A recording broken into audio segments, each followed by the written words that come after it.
coloque-se de pé e nós vamos cantar a música mais bonita do CD Creio, Aos Olhos Deles. Se perguntasse para Ana Paula, ela ia dizer outra música, mas olhe para o seu irmão e diga: meu irmão, vamos cantar agora a música mais bonita. Você escolheu ele? Ah, então foi... Juntos, foi canta Ana minha Paula. alma. Então, canta minha alma. Temos 1000 motivos para agradecer ao nosso Deus.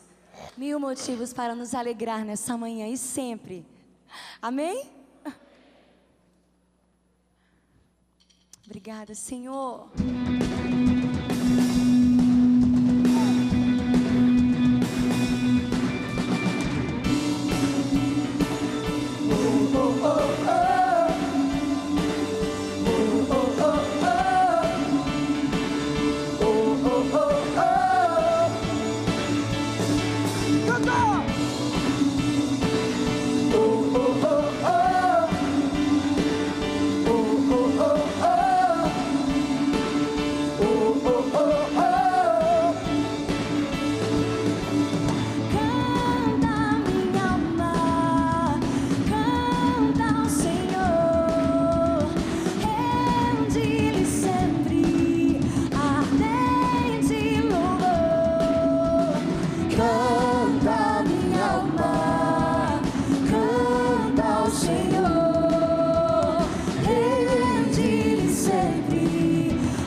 Motivos pra louvar e agradecer.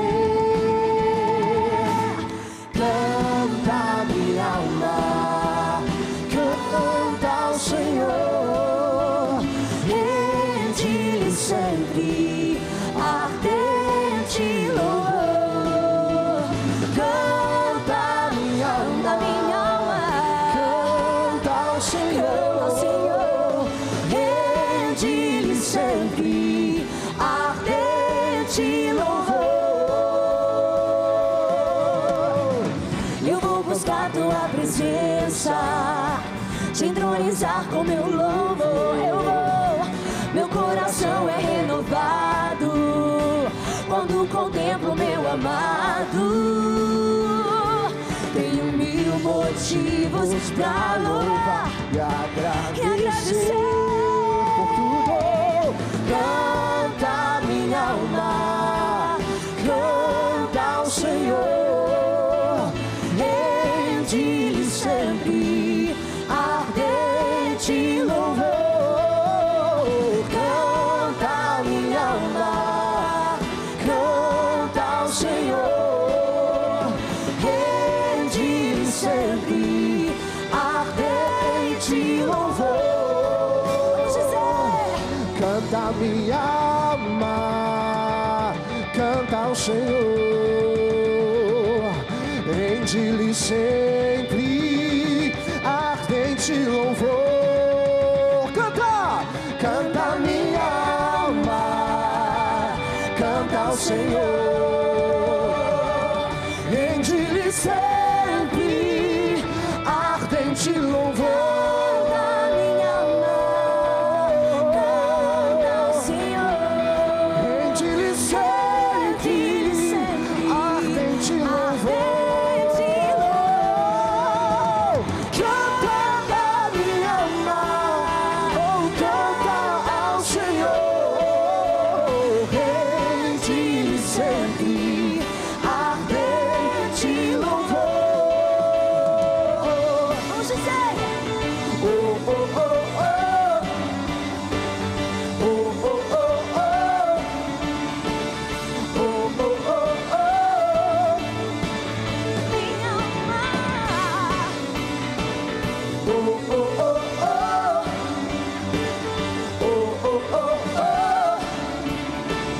Oh, oh, oh, oh.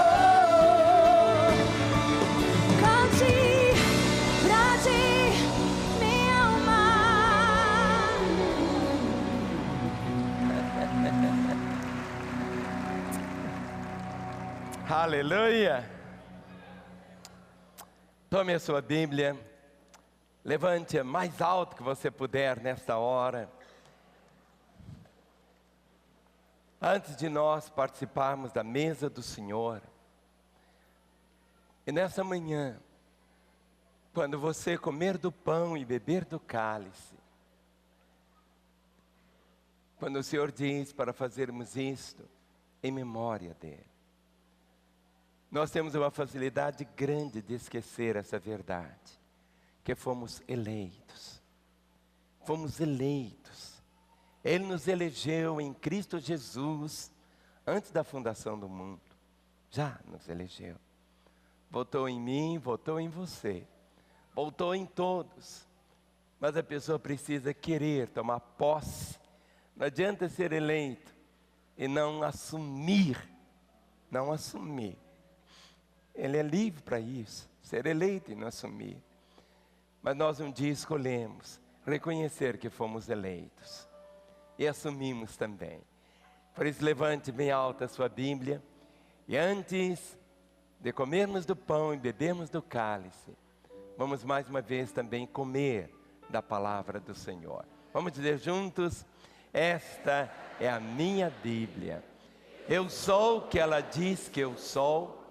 Eu tenho o que ela diz que eu tenho. Eu posso fazer o que ela diz que eu posso fazer.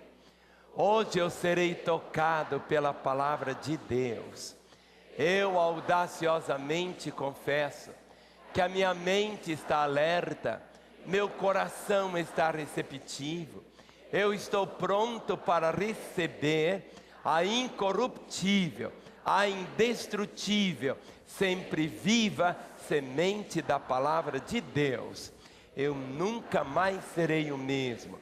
Nunca, nunca, nunca. Em nome de Jesus. Amém. Pai,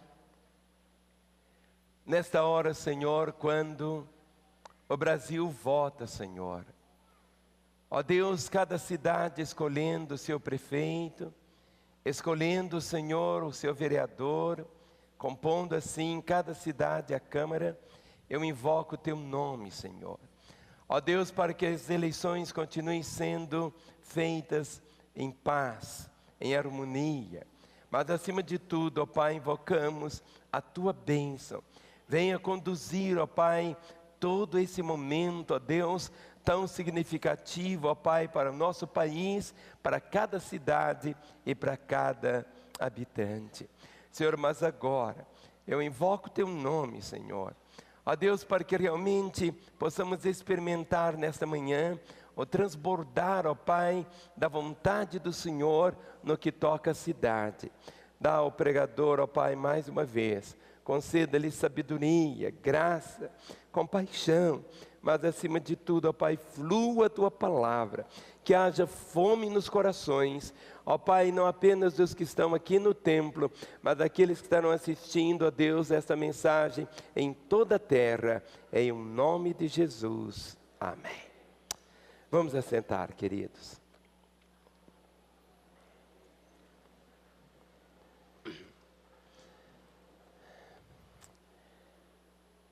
É tão interessante que quando olhamos a palavra do Senhor, quando Deus criou o homem, o propósito primeiro dele, ou seja, é igual quando a gente está dirigindo o carro, tem GPS, e a gente entra numa outra rua que não é aquela que a mulher fica falando, aí ela sempre fala assim, correção de rota, não é assim? Correção de rota, e até chegar ao destino final. A vontade de Deus, quando Deus criou o homem, Ele diz para o homem encher a terra. Encher a terra. A vida seria assim, o homem estaria espalhado em todo o planeta. Todo o planeta. Mas os homens tomaram um outro caminho. Começaram a fazer cidades. Cidades. E as cidades, hoje, fazem parte de uma forma assim, muito direta da nossa civilização. O modo de vivermos está expresso bem através de cidades. E nós vemos também, no final, o próprio Deus falando do céu, chamando os céus de uma nova cidade, ou seja, a nova Jerusalém. Mas algo que Deus plantou pela bondade dele em cada cidade, e ao falarmos aqui de Belo Horizonte, eu queria que nós caminhássemos hoje para vermos um pouquinho da nossa própria história, Lagoinha, e a relevância para Belo Horizonte. E quero tomar um exemplo, lá que nós vamos ler agora, em Atos capítulo 17. Atos capítulo 17 é o momento quando Paulo chega lá na Grécia e já está fazendo a sua caminhada. É a sua segunda viagem, que Paulo, a segunda viagem missionária dele. E ao lermos aqui, nós vamos encontrar Paulo chegando nas cidades. Porque quando a cidade cai debaixo das mãos de Jesus, o impacto é muito grande. Ou seja, quando uma cidade vem aos pés de Jesus, é como se fosse assim um lago. Águas assim cristalinas, águas assim bem paradas. E se você joga uma pedra e cai bem no meio do lago, aquilo vai fazendo assim como que ondas, não é verdade? Até atingir toda a margem. Mas é uma coisa em sequência. É preciso que primeiro algo atinja ali. E quando nós olharmos assim, apenas em um aspecto figurado, é como se nós colocássemos a cruz bem no meio do lago, e aquilo vai chegando. Quando nós colocamos aqui a nossa visão até 31 de dezembro de 2020, de conquistarmos para Jesus 10% dessa cidade tão maravilhosa. Eu nasci aqui. Quantos nasceram aqui em Belo Horizonte? Isso, só para ver quem fez de Belo Horizonte a sua cidade. Levante a mão. Praticamente o mesmo grupo. Então alguns nasceram aqui como eu, outros fizeram de Belo Horizonte a sua cidade. Mas quando a cidade sofre a influência do Evangelho, a grande bênção é que essa cidade se transforma também, eu posso dizer assim, quase que numa usina de fabricar, de enviar homens como missionários para irem para outras cidades. Por isso vamos ler a caminhada de Paulo e vamos ver como que o Espírito Santo guiou, como o Espírito Santo tem guiado. Há um tempo que nós vimos assim a salvação do homem apenas individual. Houve durante tempos e tempos em que a igreja pregava apenas a salvação de um homem. Mas logo depois o Espírito Santo começou a trazer uma verdade nova, que é a conversão da família. Então não era mais um homem só, um indivíduo, agora a família. Mas depois o Espírito Santo trouxe exatamente esse foco, que é a salvação de uma cidade. E quando falamos da salvação de uma cidade, vai ser a salvação do país. E a palavra da promessa diz assim, que a glória do Senhor vai cobrir toda a terra, como as águas cobrem o mar. Então nós temos que crer, ou seja, vivemos aqui como igreja.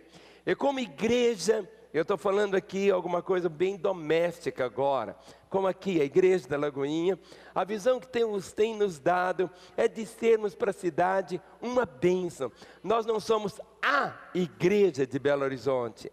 Ou seja, existem muitas igrejas em Belo Horizonte, ainda que a igreja de Jesus é uma só. Jesus não tem duas igrejas, Jesus Cristo não tem duas noivas, Ele tem apenas uma noiva, a noiva dele é uma só. Agora, a noiva dele, a igreja, ela se expressa em muitas congregações na cidade. Temos que entender que Lagoinha é uma expressão da igreja do Senhor em Belo Horizonte, não é a igreja, é uma igreja em Belo Horizonte, e Deus tem nos dado essa visão. Por isso que tudo que Ele nos manda fazer, e queremos fazer, ou seja, através da televisão, esse culto que nós estamos realizando aqui, ele está sendo assistido, qualquer televisão em Belo Horizonte agora, a pessoa pode ligar, ou canal aberto, ou a cabo, ou pela internet, as pessoas estão assistindo. Estamos chegando em toda Belo Horizonte, olhando apenas o foco aqui. Pela rádio 90.1, as pessoas andando dentro do carro, ele não pode ver, mas ele pode ouvir. Ele está ouvindo.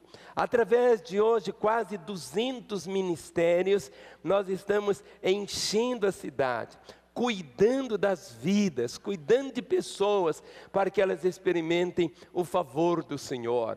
Eu creio que uma cidade pode ser impactada com o Evangelho.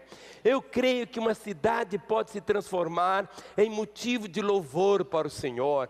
Eu creio que uma cidade pode ser cuidada todos os dias. A minha esposa está ali. Todos os dias, não tem uma noite antes de dormir, eu faço oração, eu oro por muitas coisas, mas tem duas coisas que eu oro todos os dias. Eu oro que não haja um assassinato nesse dia em Belo Horizonte. E a segunda, que não haja um atropelamento com morte ou invalidez permanente. Todos os dias, entre todos os pedidos que eu levo diante do Senhor, eu oro por você, eu incluo esses dois. E eu continuo orando. Eu não vou parar de orar. Eu não vou parar de orar. Eu não vou parar de orar. Porque o Senhor prometeu e disse, você pode pedir, pode clamar. Eu posso pedir que a cidade possa passar um dia inteiro sem ter um assassinato, sem ter um atropelamento com morte e invalidez permanente. Pode, pode. Nós queremos ver Belo Horizonte sendo impactada pelo poder do Senhor. Mas Paulo, eu quero ler esse texto. Olhe para o irmão que está ao seu lado e diga, meu irmão, leia a Bíblia comigo se você está sem a Bíblia. Se você sempre que vier a reunião, a pessoa ao seu lado está sem a Bíblia, ofereça a sua para que ele leia. Atos 17. Tendo passado por Anfípolis e Apolônia, duas cidades, chegaram a Tessalônica, uma outra cidade, onde havia uma sinagoga de judeus.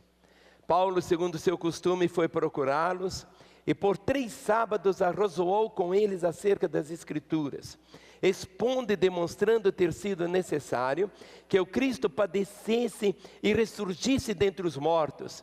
E este, dizia ele, é o Cristo Jesus que eu vos anuncio. Alguns deles foram persuadidos e unidos a Paulo e Silas, bem como numerosa multidão de gregos piedosos e muitas distintas mulheres. Os judeus, porém, movidos de inveja, trazendo consigo alguns homens maus dentre a malandragem, ajuntando a turba, alvoroçaram a cidade e, assaltando a casa de Jason, procuravam trazê-los para o meio do povo. Verso 6. Porém, não os encontrando, arrastaram Jason e alguns irmãos perante as autoridades, clamando, estes que têm transtornado o mundo, chegaram também aqui, os quais Jason hospedou. Todos estes procedem contra os decretos de César, afirmando ser Jesus outro rei. Tanto a multidão como as autoridades ficaram agitadas ao ouvir estas palavras. Contudo, soltaram Jason e os mais, após terem recebido deles a fiança estipulada. Verso 10. E logo, durante a noite, os irmãos enviaram Paulo e Silas para Bereia. Ali chegados, dirigiram-se à sinagoga dos judeus. Ora, estes de Bereia eram mais nobres do que os de Tessalônica, pois receberam a palavra com toda avidez, examinando as Escrituras todos os dias, para ver se as coisas eram de fato assim. Com isso, muitos deles creram, mulheres gregas de alta sociedade, alta posição, high society, e não poucos homens. Mas, logo que os judeus de Tessalônica souberam que a palavra de Deus era anunciada por Paulo também em Bereia, foram lá excitar e perturbar o povo. Então, os irmãos promoveram sem detença a partida de Paulo para os lados do mar. Porém, Silas e Timóteo continuaram ali. Os responsáveis por Paulo levaram-no até Atenas E regressaram trazendo a ordem a Silas e Timóteo para que o mais depressa possível fossem ter com eles. Verso 16. Enquanto Paulo os esperava em Atenas, seu espírito se revoltava em face da idolatria dominante na cidade. Por isso dissertava na sinagoga entre os judeus e os gentios piedosos, também na praça todos os dias entre os que se encontravam ali. E alguns dos filósofos epicureus e estoicos contendiam com ele, havendo quem perguntasse: que quer dizer esse tagarela? E outros: parece pregador de estranhos deuses, pois pregava Jesus e a ressurreição. 19. Então, tomando consigo, levaram o Areópago, dizendo: poderemos saber que nova doutrina é essa que ensinas? Posto que nos trazes aos ouvidos coisas estranhas, queremos saber o que vem a ser isso. Pois todos os de Atenas e os estrangeiros residentes de outra coisa não cuidavam senão dizer ou ouvir as últimas novidades. Naquela época não tinha ainda televisão, não é? Então eles conversavam muito, queria saber também as últimas notícias. 22. Então Paulo, levantando-se no meio do Areópago, disse: senhores atenienses, em tudo vos vejo acentuadamente religiosos. Pois passando e observando os objetos de vosso culto, encontrei também um altar no qual está inscrito: ao Deus desconhecido. Pois esse que adorais sem conhecer é precisamente aquele que eu vos anuncio. O Deus que fez o mundo e tudo que nele existe, sendo ele Senhor do céu e da terra, não habita em santuários feitos por mãos humanas, nem é servido por mãos humanas, como se de alguma coisa precisasse, pois ele mesmo é quem a todos dá vida, respiração e tudo mais. De um só fez toda a raça humana para habitar sobre toda a face da terra, havendo fixado os tempos previamente estabelecidos e os limites da sua habitação, para buscarem a Deus, se porventura tateando possam achar, bem que não está longe de cada um de nós, pois nele vivemos e nos movemos e existimos, como alguns dos vossos poetas têm dito, porque dele também somos geração. Sendo, pois, geração de Deus, não devemos pensar que a divindade é semelhante ao ouro, à prata ou à pedra, trabalhados pela arte e imaginação do homem. Ora, não levou Deus em conta os tempos da ignorância. Agora, porém, notifica aos homens que todos, em toda parte, se arrependam, porquanto estabeleceu um dia em que há de julgar o mundo com justiça, por meio de um varão que destinou e acreditou diante de todos, ressuscitando dentre os mortos. Quando ouviram falar de ressurreição de mortos, uns escarneceram e outros disseram: a respeito disso te ouviremos noutra ocasião. A essa altura, Paulo se retirou do meio deles. Houve, porém, alguns homens que se agregaram a ele e creram. Entre eles estava Dionísio, o Areopagita, uma mulher chamada Dâmaris, e com eles outros mais. Capítulo 18, verso 1. Depois disso, deixando Paulo em Atenas, partiu para Corinto. Quando nós observamos a visão que Deus trouxe para Paulo, Paulo foi de cidade em cidade, cidade em cidade. É verdade que tocava pessoas individualmente, mas o foco que havia no coração dele eram as cidades. Quando ele terminava numa cidade, ia para outra cidade, e ali plantava a palavra do Senhor. Hoje, nesse dia de eleição, quando estamos elegendo os prefeitos, vereadores, cada um na sua cidade. Quando olhamos aqui no capítulo 17, nós encontramos que as cidades são diferentes. Por exemplo, quando Paulo chega em Tessalônica, o povo estava com o coração duro. O povo estava ali criando confusão. Paulo escolhia chegar onde os judeus se reuniam. Era no sábado, ele ia na sinagoga, e ali ele aproveitava aquele gancho para mostrar que Jesus era o Filho de Deus. Mas vocês vão perceber que Tessalônica, nesse primeiro momento, estava com o coração fechado. Depois o coração de Tessalônica vai se abrir. Quando você lê as cartas que Paulo escreve para Tessalônica, a primeira carta e a segunda carta, vocês podem ver, não há semeadura sem resposta. Vamos dizer, não há semeadura sem resposta. Você sempre tem que crer nessa verdade. Aqui em Tessalônica, o povo... Quando Paulo podia ter saído de Tessalônica falando assim, eu fui um fracasso. A minha ida em Tessalônica não resolveu nada. E criou uma situação complicada, porque um irmão tão querido que abrigou Paulo para pregar na casa dele, tal de Jason. Depois os judeus maltrataram, bateram nele, fizeram uma confusão muito grande. E Paulo sai de Tessalônica e ele vai para uma outra cidade. Ele busca cidade e ele vai para Bereia. Mas quando ele chega em Bereia, olha aqui no versículo 10. E logo durante a noite os irmãos de Tessalônica enviaram Paulo e Silas para Bereia. Ali chegados dirigiram-se à sinagoga dos judeus.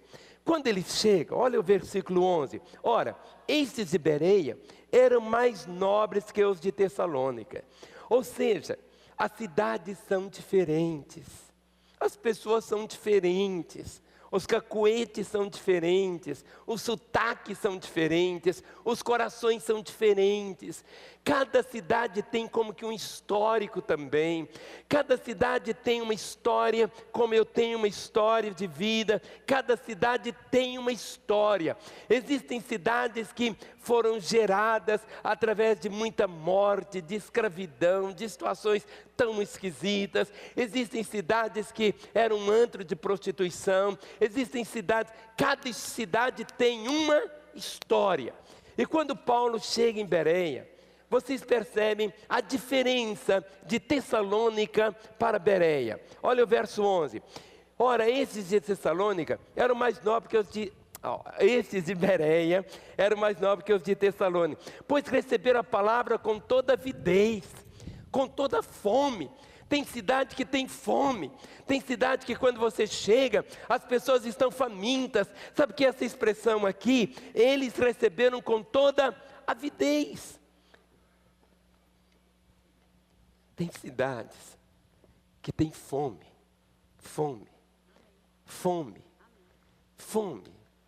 Tão diferente de Tessalônica. Tessalônica disse não. Mas os bereanos falaram, queremos. E diz aqui, 11, pois este Bereia eram mais nobres que os de Tessalônica. Pois receberam a palavra com toda avidez, examinando as escrituras todos os dias, para ver se as coisas eram de fato assim. Paulo estava pregando que Jesus era o Messias. Paulo pregava a ressurreição de Jesus. Mas eles não foram engolindo só o que Paulo falava. Eles eram o quê? Criteriosos. Eles começaram a examinar pelas escrituras, lá que eles tinham, os livros do Velho Testamento, eles examinavam para ver se as coisas eram de fato assim. Existem pessoas que vão engolindo qualquer tipo de comida. Existem pessoas que engolem qualquer tipo de doutrina. Existem pessoas que correm atrás de novidades. Mas a diferença dessa cidade é que as pessoas levavam Deus a sério. Nós temos ensinado que avivamento é levar Deus a sério. Avivamento não é aquilo que muitas vezes as pessoas imaginam. Avivamento é levar Deus a sério. E uma das expressões de levar Deus a sério é examinar as Escrituras. Se aquilo que está acontecendo está na Bíblia. Se aquilo que está acontecendo está de acordo com a palavra de Deus. Essa cidade, a diferença foi essa. Tessalônica fechou, Tessalônica disse não. Mas estes irmãos aqui, bereanos, eles com toda avidez, com fome, tinham fome. E diz aqui, examinando essa escritura todos os dias, para ver se de fato as coisas eram assim. Mas olha só que confusão. Olha o verso 13. Mas logo que os judeus de Tessalônica souberam que a palavra de Deus era anunciada por Paulo, também em Bereia, eles foram para lá para excitar e perturbar o povo. Tinha de sair de uma cidade para outra só para criar confusão. Isso existe. Existe. As cidades são diferentes. Tem cidade que é violenta, tem cidade que gosta de confusão. Esses de Tessalônica foram lá para Bereia, só para criar problema. E queria, sabe o quê? Era acabar com Paulo. Queria matar o Paulo. Olha o verso 14. Então os irmãos promoveram sem detença a partida de Paulo para os lados do mar. Porém, Silas e Timóteo continuaram ali. Paulo foi, mas deixou seus discípulos, Silas e Timóteo. Os responsáveis por Paulo levaram até Atenas. Então é interessante, Paulo não é colocado em hospedarias no meio do caminho. O alvo é sempre chegar em uma cidade. E a maior cidade da Grécia era Atenas. Atenas. Muitas vezes, a águia, para fazer o seu filhotinho voar, a águia desfaz o ninho. Algumas vezes nós estamos muito tranquilos no nosso ninho, mas tem que haver alguma coisa para nos levar para outro lugar. Ou seja, o alvo de Deus para Paulo era chegar em Atenas. Porque Atenas não apenas era a maior cidade no sentido físico, mas era também a cidade dos filósofos. Era a cidade que, se Atenas caísse, o que iria acontecer? Toda a Grécia cairia. Até hoje, 2000 anos depois, a influência da fé cristã na Grécia é tão considerada. Mas olha o que acontece. Continue comigo aqui. O verso de número 16. Paulo então vai para Atenas. E o que Paulo vai estar fazendo ali em Atenas? Ele está esperando Silas e Timóteo. Ele podia falar assim: gente, olha, eu já apanhei tanto, já fui tão injustiçado, já fiz isso, já tentei, não deu certo. Diz o verso 16: enquanto Paulo esperava em Atenas. Existe muitas vezes um tempo de espera. Não brigue com Deus. Não atrapalhe Deus, deixe Deus ser Deus. Enquanto ele esperava, o seu espírito se revoltava em face da idolatria dominante na cidade. Eu creio que Paulo andou pela cidade. Foi andando pelas ruas, foi andando pelas praças, e o seu espírito se revoltou. Seu espírito se revoltou. Ou seja, tem que haver dentro do nosso coração para uma cidade vir aos pés do Senhor. Se nós simplesmente falarmos que cidade tão boazinha, tão bonitinha, tão isso, tão aquilo outro, mas a cidade, a beleza da cidade não são suas praças, avenidas, a beleza da cidade é o seu povo, é a sua integridade, são seus valores. E diz aqui a palavra que o espírito dele se revoltava em face da idolatria dominante na cidade. Para todos os lados, ídolos, ídolos, ídolos, ídolos, ídolos, ídolos, ídolos, ídolos, ídolos. E diz aqui, o que ele fez? Olha o verso 17. Por isso dissertava nas sinagogas entre os judeus e os gentios piedosos, também nas praças todos os dias entre os que se encontravam ali. Faça assim comigo. Fale comigo. Sinagoga e praça. Sinagoga e praça. Só para os irmãos entenderem. A sinagoga para nós hoje seria como se fosse aqui no templo. Um lugar fechado onde se expõe a palavra. Mas o que fez Paulo? Paulo não ficou apenas dentro da sinagoga.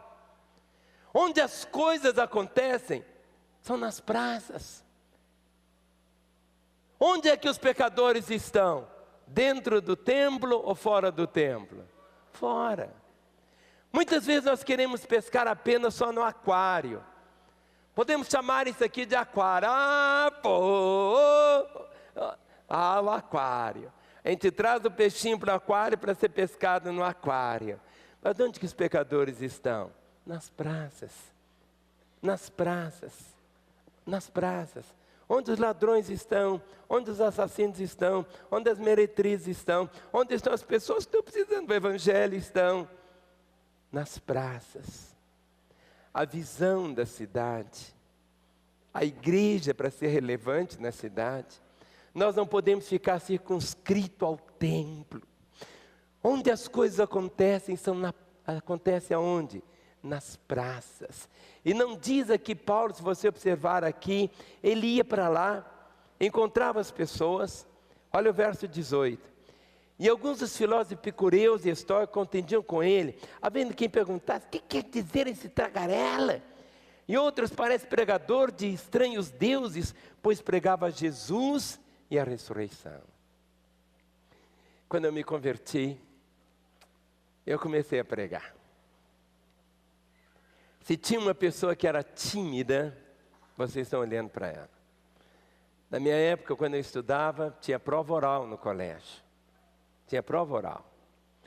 Para eu ficar em pé diante dos meus colegas, para responder o que a professora ou o professor pedia, eu tremia, eu não conseguia falar, vinha um frio na barriga que eu não conseguia. Muitas vezes eu sabia a resposta, mas não conseguia nem falar. Eu era tímido. Muito, mas muito mesmo. Mas logo depois da minha conversão, eu ia para as praças. Todo dia, às 6 horas, na Praça Rui Barbosa, a Praça da Estação.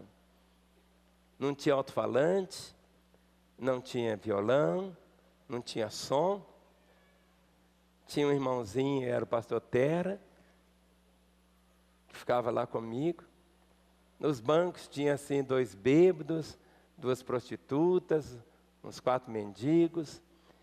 E eu ia para lá, bem ali, começava a pregar, contando aquilo que Jesus fez na minha vida. E pessoas se convertiam. Eu subia, ia depois lá para a Praça 7.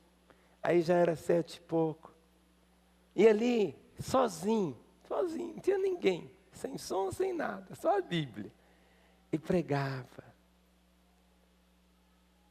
As pessoas, algumas riam, mas algumas vinham para o Senhor. Naquela época falaram a mesma coisa com Paulo. O que quer dizer esse tagarela? Fale comigo. Tagarela. Quando a pessoa converte, ele vira tagarela. Olha para o seu irmão e diga, meu irmão, eu sou tagarela. Mas eu só falo de Jesus. Tem gente que é tagarela fofoqueira, né? Fofoqueira não é nada. Mas sabe, o que eu estou falando é isso. Eu era assim, tímido demais. Mas hoje, se eu tiver que falar, até na televisão eu falo. É algo tão interessante. O que vocês vão ver sexta-feira aqui, as crianças, um número enorme, mais de 100, quase 200 crianças. Esses meninos, eles estão crescendo como tagarelas, cantando, virando artistas, ou seja, entre aspas, para vocês entenderem, sem nenhum constrangimento. E os outros falaram, parece pregador de estranhos deuses, pois pregava Jesus e a ressurreição. A nossa mensagem tem esses 2 pilares. Nós anunciamos Jesus e a ressurreição. A única expressão, se pudermos dizer, religiosa no planeta, é a fé cristã que prega Jesus e a religião e a ressurreição. As outras religiões pregam reencarnação. Só a fé evangélica prega ressurreição.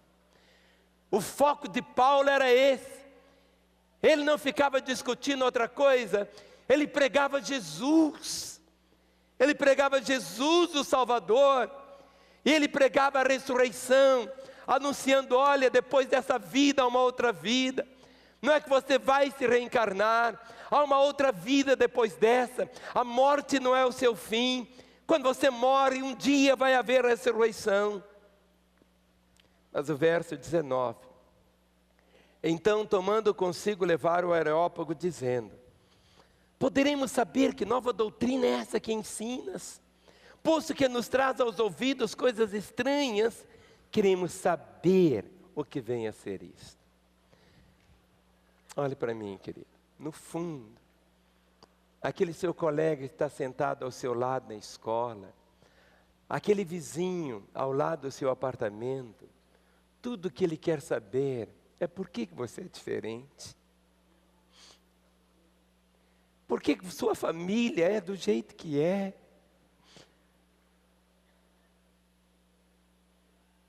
Tudo que ele quer saber é como que você consegue criar os seus filhos como você tem criado. Tudo que eles querem saber é por que você, para ter sentido na sua vida, não enche a cara de uísque e cerveja. Tudo que eles querem saber é por que há harmonia, por que há paz, por que seu semblante é diferente. As pessoas não querem tanta doutrina. É a sua vida. E aquelas pessoas ficaram admiradas ali com Paulo, dizendo, podemos saber que nova doutrina é essa que ensina. As pessoas querem conhecer doutrinas, porque doutrina você discute. Eu lembro do meu pai, eu cresci meu pai falando que tem 3 coisas que a pessoa não deve discutir, e que as pessoas discutem: política, religião e futebol. Você nunca vai fazer um atleticano virar cruzeirense. Não vai. Jogador até que sim, ele pode jogar no Cruzeiro, depois jogar no Atlético. Ele veste a camisa, mas ele está ganhando, é outra coisa. Mas você fazer um atleticano virar cruzeirense ou vice-versa, não vai. Discutir religião, discutir política.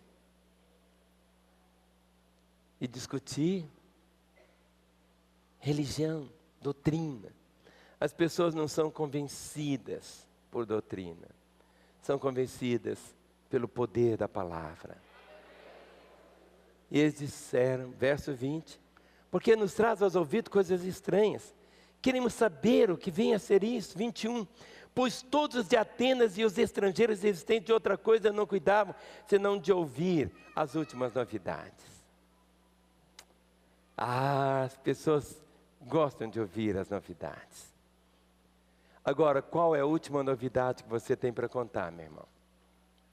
A palavra diz que o Senhor faz novas todas as coisas.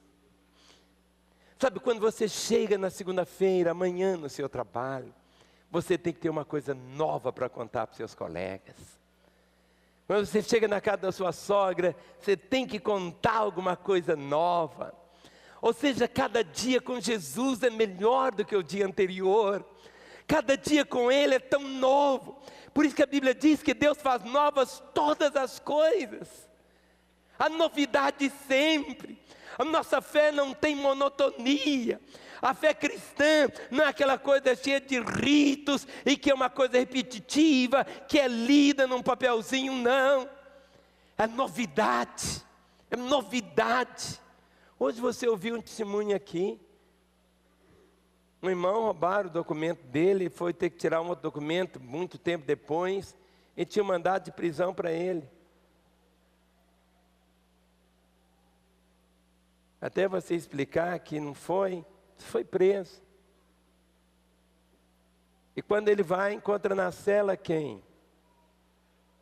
O bendito que havia roubado. No meio de milhares de celas que tem aqui em Minas Gerais, ele cai exatamente na cela do que tinha roubado. É você. Ah! Ele podia esguelá-lo, né? Ah! Mas o que ele fez? Sabe por isso, filho, que quando você entrega a sua vida a Jesus, o vento, você é como nascido de novo. É como o vento, você não sabe de onde veio nem para onde vai. Não é que você vai ser uma Maria, vai com as outras, não é isso. Mas você é guiado pelo Espírito do Senhor. Você tem diferença. Quando Paulo ali, ele chega, ele começa a abrir o coração, as pessoas estão ouvindo, queriam ouvir as últimas novidades. Você sempre tem que ter uma bênção para contar, irmã.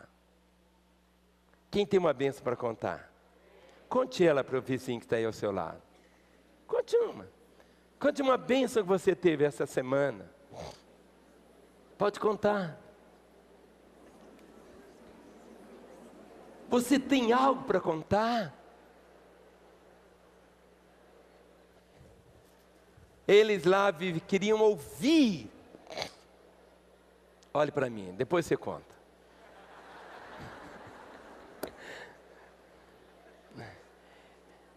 Eles queriam saber as últimas novidades, sabe por quê? A vida deles era monótona. Eles gostavam de ouvir as últimas novidades, porque eles não tinham novidade nenhuma para contar. Eles não tinham nada para contar. A vida era uma mesmice. E eles tinham que sair atrás. Hoje as pessoas ficam aí, querem o jornal, quer saber isso, quer aquilo, enche a cabeça, as últimas novidades. Querido, cada dia com Jesus, você aprende algo novo. Cada dia com Ele, cada momento, cada celebração. Quando você chega em casa e diz, perto de mim sentou um irmão, e a história dele, o testemunho dele, a vida dele, há uma novidade para contar. Levante a sua mão e diga, Senhor Deus, eu quero viver cada dia a novidade de vida que o Senhor me deu. Ajuda-me, Senhor, a ser uma testemunha que cada dia eu tenha algo novo, aprendido, ouvido e praticado. Eles queriam ouvir, mas você é a novidade.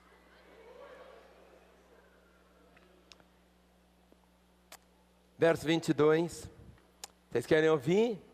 Paulo diz, então Paulo levantando-se no meio do Areópago disse, senhores atenienses, em tudo vos vejo acentuadamente religiosos, porque passando e observando os objetos do vosso culto, encontrei também um altar no qual está inscrito, ao Deus desconhecido. Pois eis que adorais sem conhecer, é precisamente aquele que eu vos anuncio. Os músicos tomem seus lugares, vamos ficar em pé. Ali em Atenas, no meio de milhares de altares, tinha um altar, estava escrito, ao Deus desconhecido. E Paulo diz, eis que adorais sem conhecer, é precisamente aquele que eu vos anuncio. Você sempre vai encontrar um gancho para mostrar Jesus. Sempre. Ali eles fizeram um altar ao Deus desconhecido. Dentro do coração do homem existe um altar também. Está escrito, ao Deus desconhecido. Mas no momento quando você fala de Jesus para ele, e Jesus é o Deus conhecido. É Deus que se fez homem. É Deus que se identificou conosco. É Deus que caminhou conosco. É Deus que chorou conosco. É Deus que nos abraçou. É Deus que nos beijou. É Deus que nos perdoou. Quando celebramos a ceia, é para você nunca achar que Deus é desconhecido. A palavra diz, conheçamos e prossigamos em conhecer o Senhor. Até o dia 19 de maio de 66, Deus era Deus desconhecido para mim. Eu ouvia sobre Ele, mas eu não o conhecia.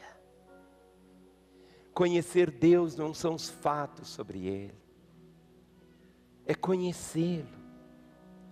Porque as pessoas podem saber os fatos. E Paulo começa a mostrar, verso 24, o Deus que fez o mundo e tudo que nele existe, sendo Ele Senhor do céu e da terra, não habita em santuários feitos por mãos humanas. Eu já estive em Atenas. Já estive nessa cidade. Lá no alto tem o Panteão. Você vê tantas ruínas de templos e templos e templos e templos. Mas Deus não habita em templos feitos por mãos humanas. Ele habita no templo que Ele fez. Põe a mão sobre o seu peito e diz: Ele habita aqui. O templo que Ele habita é você. Ele não habita em templo de mármore, de tijolo, de madeira. Ele habita num templo de osso, veias, sangue, pele, cabelos, dente, templos humanos. Verso 25 diz: nem é servido por mãos humanas, como se de alguma coisa precisasse, pois Ele mesmo é quem dá vida a todos, respiração e tudo mais. De um só fez toda a raça humana. Não existe uma raça superior.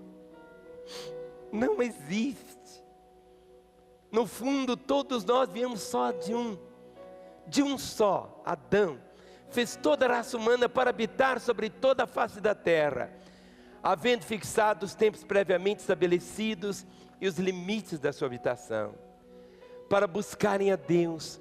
Se porventura tateando possa achar, bem que não está longe de cada um de nós. Diga para o seu irmão querido: Ele não está longe. Ele não está longe. Ele não está longe.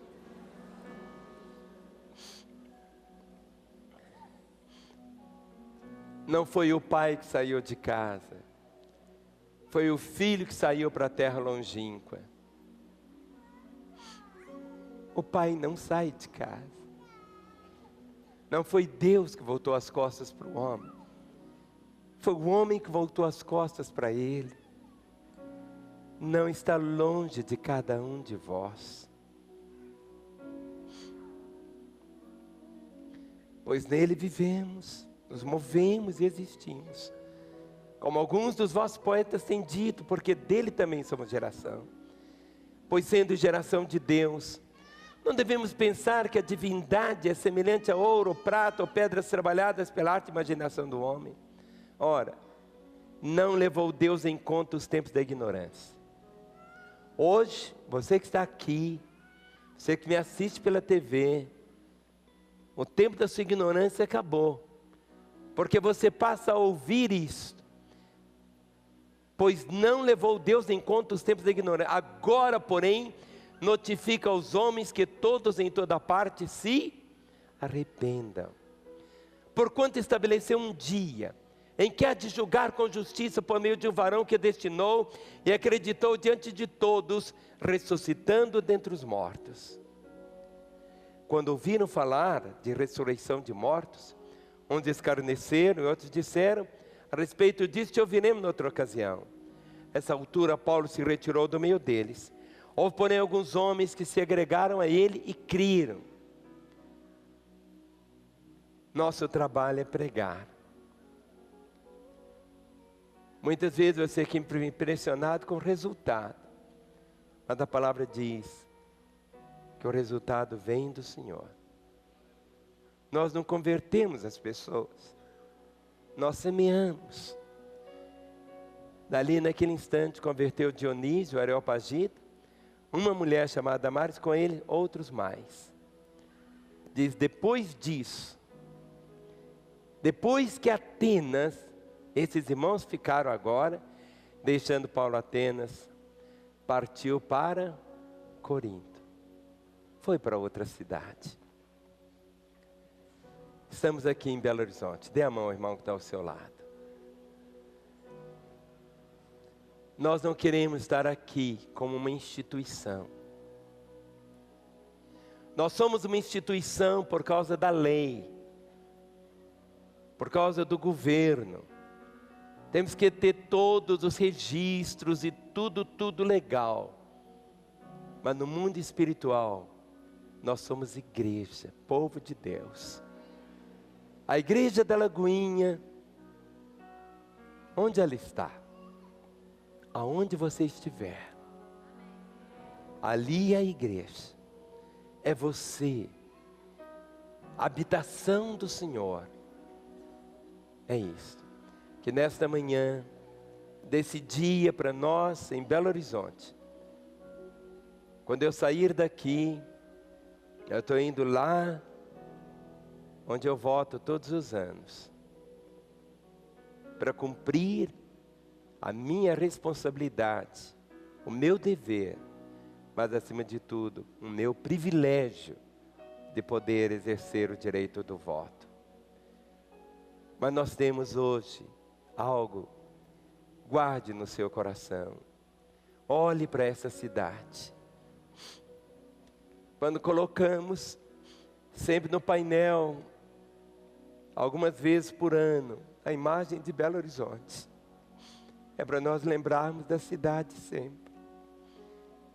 Feliz é a nação cujo Deus é o Senhor. Mas a nação, ela é a soma também das cidades da sua. Vamos guardar no coração essa verdade. Levante a mão do seu irmão e vamos adorar o Senhor.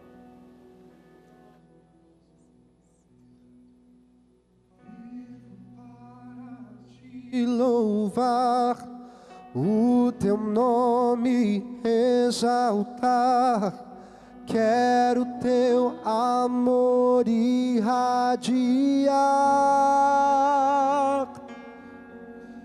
Vivo para te louvar, o teu nome exaltar, quero teu amor irradiar. Levante a mão do seu irmão bem alto e cante isso. Eu vivo, vivo para te louvar, o teu nome exaltar. Eu quero teu amor irradiar. Vivo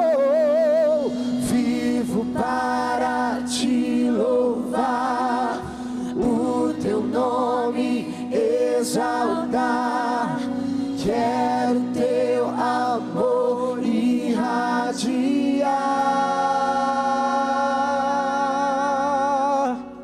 Enquanto nós vivermos, Jesus, vamos irradiar o teu amor por essa cidade, por onde passarmos.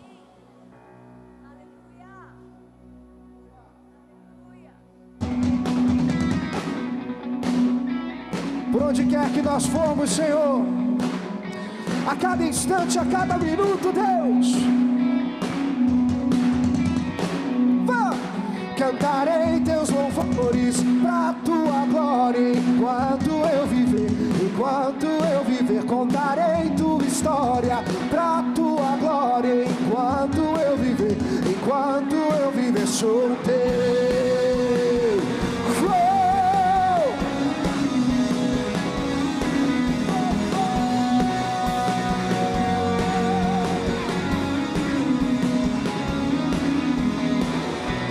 Instante pra tua glória, todo tempo louvarei, pela tua graça eu viverei.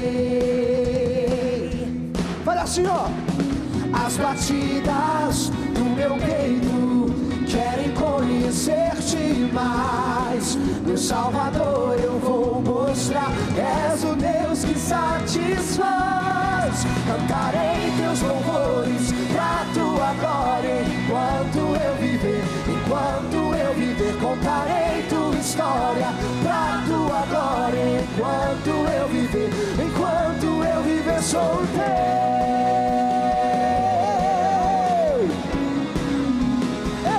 Eu sou teu.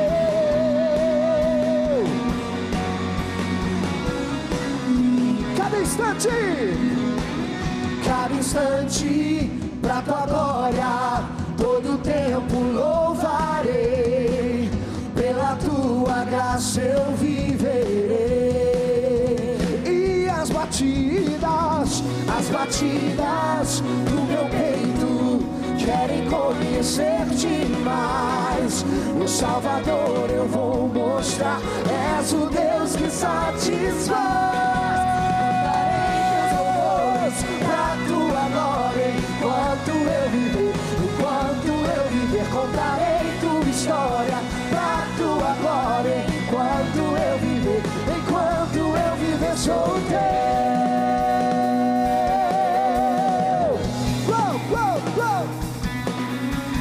Vivo para te louvar, o teu nome exaltar. Quero teu amor irradiar. Eu vivo para te louvar, o teu nome exaltar. Quero teu amor irradiar. Canta, igreja! Cantarei teus louvores,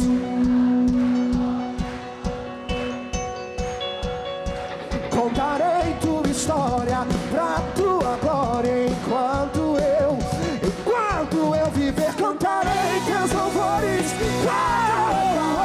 Enquanto eu viver, contarei tua história. Pra tua glória, enquanto eu viver, sou teu.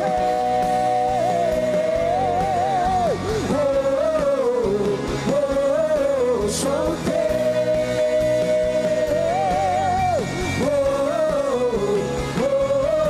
Sou teu.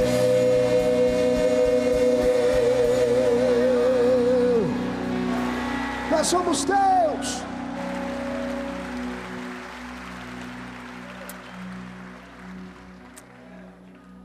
Sou teu, vamos falar? Sou teu. Sou teu. Sou teu. Nesse instante, nós vamos proclamar esta verdade, que somos dele.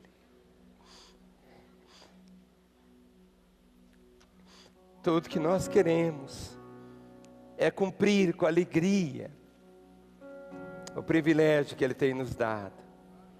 É podermos afirmar essa verdade, que somos dele. Nós vamos trazer nossos dízimos e ofertas até o altar. Vamos assentar por um instante. Os músicos se preparem. Filho, cada dia que você traz os seus dízimos ao Senhor, você proclama uma verdade. E essa verdade é a sua aliança com Ele. Quando daqui a alguns minutos vamos comer do pão e beber do cálice, e o Senhor diz: fazei em memória de mim, até que eu volte. Lá em Atenas, a mensagem de Paulo era esta. As pessoas diziam: parece pregador de estranhos deuses, pois pregava Jesus e a ressurreição. Quando você traz os seus dízimos ao Senhor, você crê nessa verdade, que um dia você vai ressuscitar, que a nossa vida aqui não é a plenitude, aqui não é o fim. Estamos aqui de passagem, e nessa passagem nós fazemos a diferença. Este é o primeiro domingo do mês de outubro, primeiro. E nós temos aprendido que em tudo na vida, primeiro Deus. Nós vivemos, irmãos, aqui um milagre de Deus cada dia. Cada dia. Cada dia. Semana passada, a responsável da área de finanças ligou e disse: pastor, olha, temos hoje 183 mil que devem ser pagos. Vamos crer. Vamos crer. Deus colocou no meu coração algo. Enquanto eu for obediente a Ele, para fazer o que Ele nos manda fazer, nunca vai faltar os recursos. Porque Ele está levantando o seu povo, totalmente comprometido com Ele. Quando você traz as suas ofertas, o seu melhor para Ele, O dia da ceia não é diferente dos outros. Mas é até o dia de você vir até mais bonito para a igreja, sabe? É porque ele te convida para a ceia, não é? Então tem hora que a gente vai de sandália havaiana, mas não é que vai ser diferente, mas é tão bonito. É um dia também diferente. Nossos dízimos traduzem o nosso pacto com Ele. De tudo que Deus nos confia, todos os meses. Alguns irmãos fazem isso toda semana. E tem alguns que várias vezes por semana usam as contas da igreja nos bancos, igual está aqui na página 6 e 7 do boletim, para fazerem os depósitos. O irmão coloca 2, 3, 4 vezes por semana, faz os depósitos. Outros irmãos, hoje não existe mais o dinheiro assim em moeda. As pessoas usam mais o cartão. Então hoje nós temos, bem nas entradas, os irmãos encontram, deve ter hoje umas 10 ou 20 maquininhas dessa, onde na hora de chegar você pode usar já e você coloca no envelope apenas o recibo, só isso, usando a máquina. Mas o que você nunca deve deixar de fazer é fazer com alegria o seu melhor. Levante a sua mão para o céu. Ore comigo dizendo: Senhor, eu sei que a nossa cidade pode ter o melhor prefeito, a Câmara Municipal pode ter os melhores vereadores e vivermos numa cidade infeliz. Eu reconheço que é o Teu Evangelho que muda a cidade. Por isso, ó Deus, nesta hora, mais uma vez, antes de comer o pão e beber o cálice, eu proclamo que eu sou Teu. Eu renovo a minha mordomia. Eu quero ser fiel, como o Senhor é fiel. Abençoe, Senhor, o irmão ao meu lado, para que com alegria ele seja em Tuas mãos uma resposta. Em Teu nome. Amém. Amém. Enquanto nós vamos adorar o Senhor, nos preparando também para a ceia, olhe para o seu irmão e diga: meu irmão, eu orei para que você fizesse o seu melhor. Faça, Ele vai responder.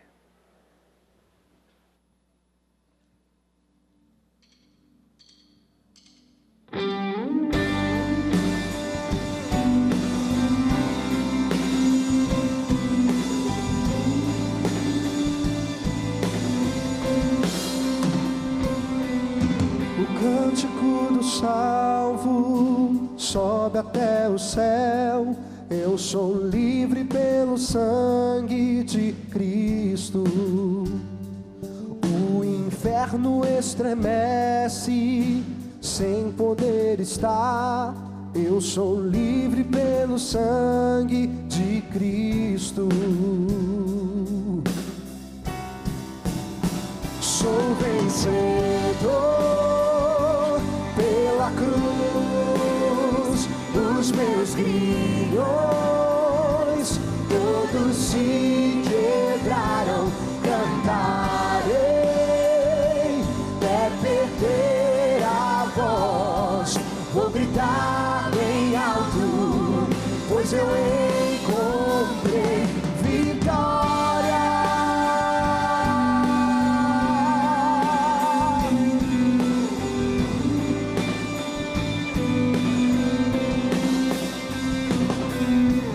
Oh, que grande amor meu pecado carregou. Eu sou livre pelo sangue de Cristo. O poder que o ressuscitou hoje habita em mim. Eu sou livre pelo sangue de Cristo. Eu sou livre pelo sangue de Cristo. Eu Sou livre pelo sangue de Cristo, sou vencedor pela cruz. Os meus grilhões todos se quebraram.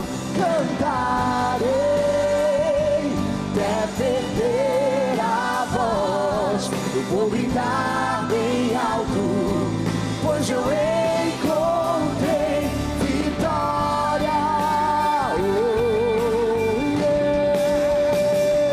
O pecado não pode me dominar. O pecado não pode me dominar. O pecado não pode me dominar. O pecado não pode me dominar. O pecado não pode, não. O pecado não pode me dominar. O pecado não pode me dominar. O pecado não pode me dominar. Sou vencedor pela cruz. Os meus grilhões todos se quebraram. Cantarei até perder a voz. Vou gritar bem alto, pois eu encontrei vitória.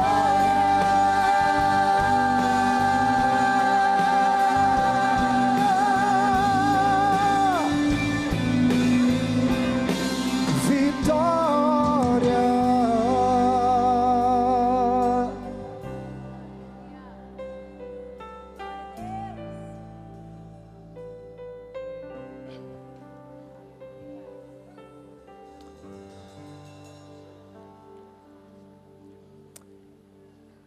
Igreja, estenda as mãos aqui.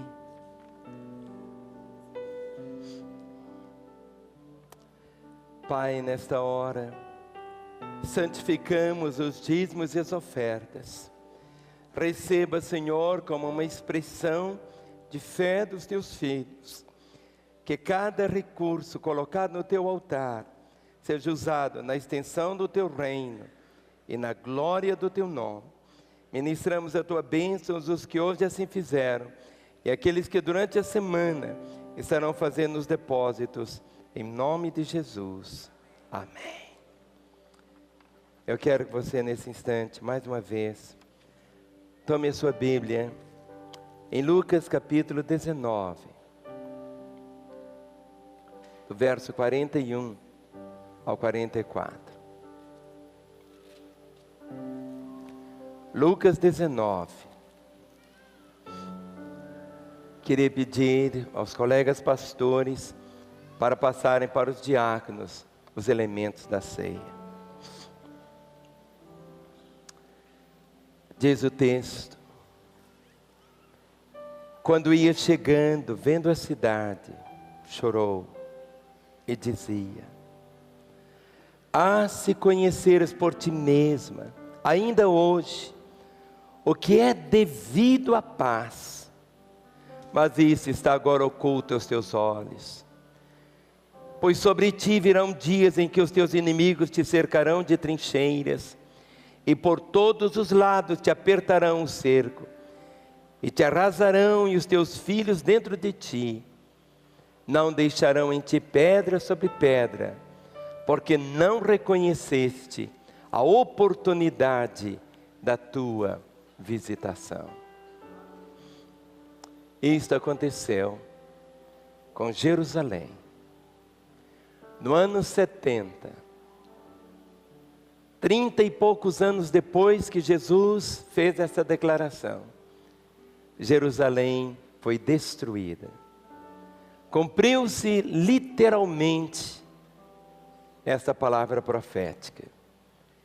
Quando ia chegando, vendo a cidade, chorou.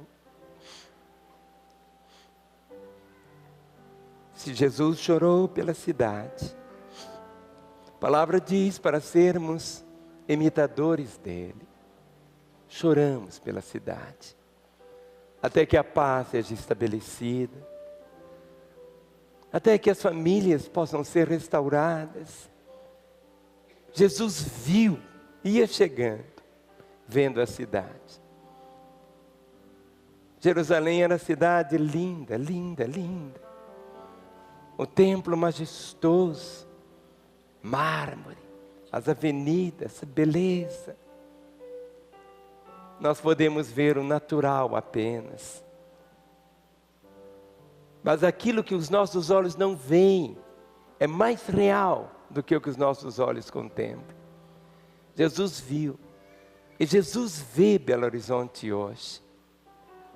Diz a palavra, quando Jesus ia chegando, vendo a cidade, chorou e dizia: ah, se conheceres por ti mesmo ainda hoje, o que te é devido a paz. Se você, Jerusalém, pudesse conhecer, eu sou a paz. Eu sou essa paz que você procura, Jerusalém. Eu sou essa paz para a sua vida, Jerusalém. Quando ele falava Jerusalém, não falava para a estrutura, pedras, não. O povo. Mas agora isso está oculto aos teus olhos. O Deus deste século tem cegado o entendimento dos homens, para que não resplandeça a luz do Evangelho. Mas há uma luz mais forte, que é você. Quando Jesus disse, você é a luz. E a palavra diz do Senhor, e a luz, as trevas não prevalecem contra a luz. As trevas não prevalecem contra a luz. Mas isso está oculto aos teus olhos. Mas agora não vai ser mais, por causa do irmão que está aí ao seu lado. Vamos nos colocar em pé. Dê a mão a esse irmão. Diga para ele, meu irmão, você é a luz. Em Belo Horizonte, você é a luz. Você é a luz.